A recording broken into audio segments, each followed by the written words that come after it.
In this video, I'll be breaking down 13 things you may not have known about brain rot. Make sure to stick around to the end where I tell you something really important about lights. Sparks will automatically hold on items that require you to hold the E button. Why is this important? It really isn't. It's just a fun little tip. By the way, the gramophone does not distract enemies.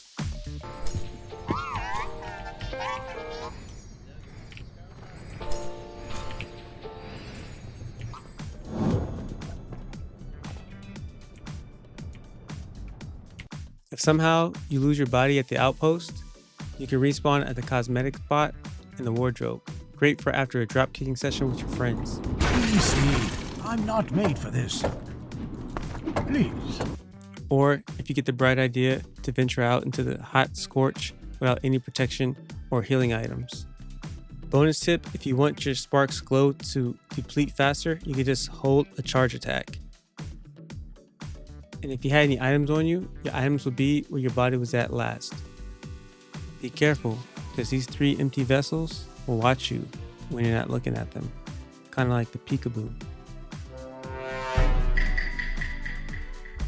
If you're new to the game and you literally just started, What now? one thing you can do that a lot of people don't know about is you can actually go straight outside and sprint over to this cave. And don't worry about your health. As long as you sprint, you should make it there. First thing you're going to notice is there is a bottle here that you can use to heal yourself to get back, or you can lay in this bed to regain 2 health per second, or you can refer to fact number 2. You can see this image viewer, which you can use to get some tips on the game. You also see this picture frame that allows you to view into other picture frames, such as the one in front of the elevator or the one in the lobby. Once you acquire the craft for picture frames, you can use these things tactically as well. And you're going to find a lantern here. And beside the lantern, if you don't already have all the hats, you're going to find a hat right here. And you're going to have 2 piggy banks, which you can smash for some early game gold. This is the only picture frame in the entire game that you cannot move.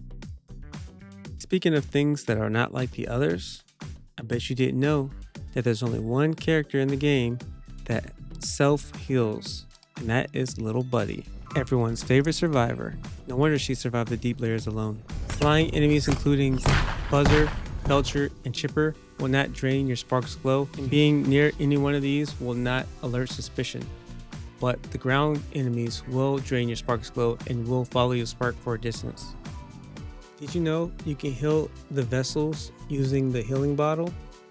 All you gotta do is spray it at them as you would your friends.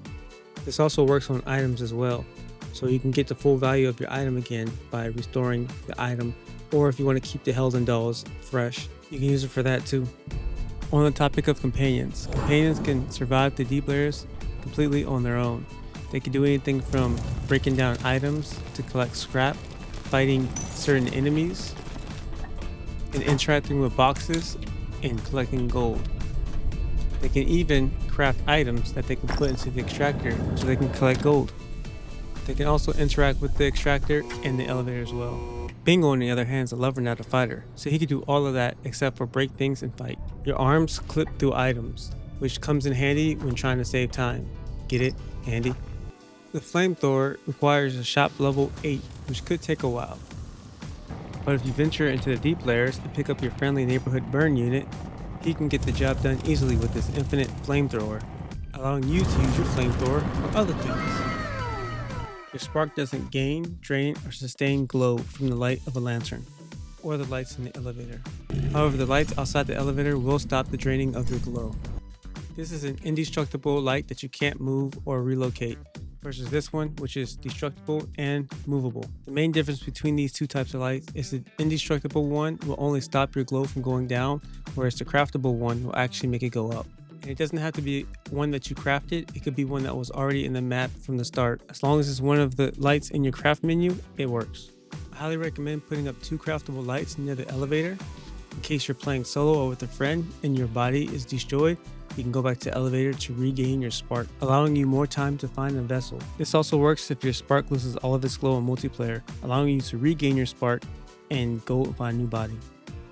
If you want to know what these symbols in the elevator mean, you can always check this board inside the elevator, which will tell you which each one is. If yours is showing question marks, that just means that you have to go and locate the actual paper slips scattered throughout the map, usually next to a pet. Or you can sub to my channel where I'll explain all of them. Lastly, you can equip badges in the wardrobe based on the level that you've attained, so you can show off in front of all your friends. So I hope this video helped somebody out. Hope you learned something. Let me know in the comments, did you know all of these facts? Or did I miss anything? And don't forget to like, comment, and subscribe.